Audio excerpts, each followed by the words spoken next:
আসসালামু আলাইকুম guys, welcome জানাচ্ছি আমার চ্যানেলে নতুন একটি ব্লগ দেখার জন্য। তো আজকে হচ্ছে আপনাদের ভাইয়া প্রচুর কাঁচামরিচ নিয়ে এসেছে, মানে আমাদের জন্য এটা অনেক। এখানে প্রায় 1 কেজি কাঁচামরিচ, আর মরিচগুলো কিন্তু অনেক সুন্দর।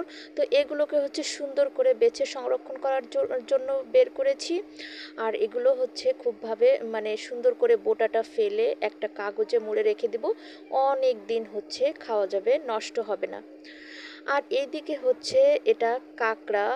তো আপনাদের ভাইয়া গতকালকে কাঁকড়া নিয়ে এসেছে। আর আমি তো এটা কোনো দিন রান্না করিনি এবং এটা খাইওনি কখনো। আর কাটতে তো পারিই না, কি বলবো।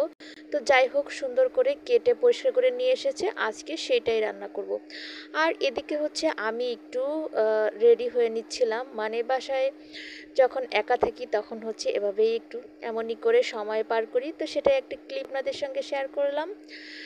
তো আর এদিকে হচ্ছে বাসায় মেহমান এসেছিল, আমার বাবার বাড়ির মেহমান বলে কথা। তো ওদেরকে হচ্ছে ওরা গতকালকে রাতে আসছে।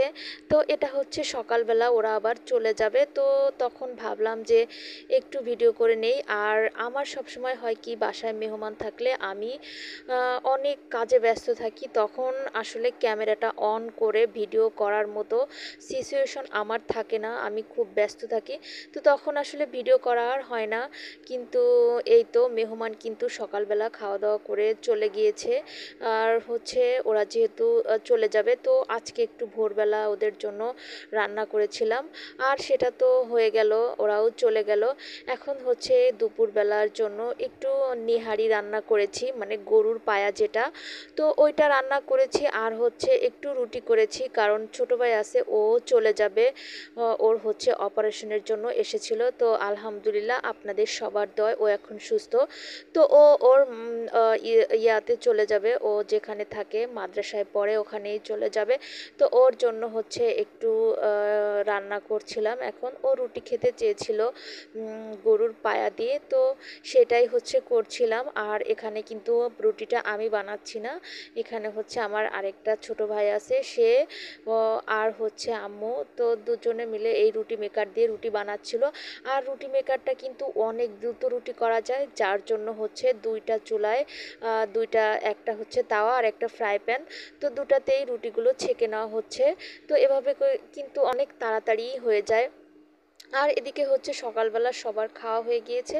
আর এখন হচ্ছে এইটা হচ্ছে গরুর সেই নেহারি, যেটা হচ্ছে খাওয়ার পরে এতটুকু রয়েছে, ও আবার এখন খাবে, খাওয়ার পর হচ্ছে ও চলে যাবে। তো ও এটা খেতে অনেক পছন্দ করে। তো ছোট ভাই বলে কথা, ভাবির কাছে একটা জিনিস আবদার করেছে, সেটা তো খাওয়াতেই হয়। আর এটা হচ্ছে ইয়া ছিল। আর ভাত, মুরগির মাংস রান্না করেছিলাম সকালে, সেটাও খাওয়া হয়েছে। আর এখানে হচ্ছে এই তো সেই কাঁকড়াটা আমি একদম আহ, মশলা মশলা করে ভুনা করেছি, যাতে একটু এটা যেহেতু একটু ক্রিস্পি টাইপের, তো এভাবে করে রান্না করেছি। আর আপনাদের ভাইয়া একটু মশলা মশলা পছন্দ করে, মানে বেশি একটা ঝোল পছন্দ করে না, তো এই কারণেই হচ্ছে এভাবে রান্না করেছি। আর এখানে হচ্ছে পটল ভাজি করেছিলাম, চিংড়ি মাছ ভুনা করেছিলাম, তো ওগুলো খাওয়া হয়ে গিয়েছে, শেষ হয়ে গিয়েছে। এখন জাস্ট আমি শুধু অপেক্ষা করছি কখন একটু রেস্ট করব। কালকে রাত থেকে প্রচুর রান্না করতে করতে আমি কিন্তু অনেকটা ক্লান্ত হয়ে গিয়েছি। আর এই যে আমাদের মিষ্টি পাখিটা, আর হচ্ছে এখন ভাবছি যে একটু রেস্ট করে নিব। সবাই নামাজ পড়ে এসেছে, খাওয়া দাওয়া করেছে। আর ভাবছি যে আজকের আবহাওয়াটা অনেক ভালো, একটু বিকালে বাইরে যাওয়ার প্রয়োজন আছে। তো দেখে নিচ্ছি, আবহাওয়াটাও কিন্তু অনেকটাই ভালো, কিন্তু জানি না শেষ পর্যন্ত যাব কিনা বা বাইরে যাওয়া হবে কিনা।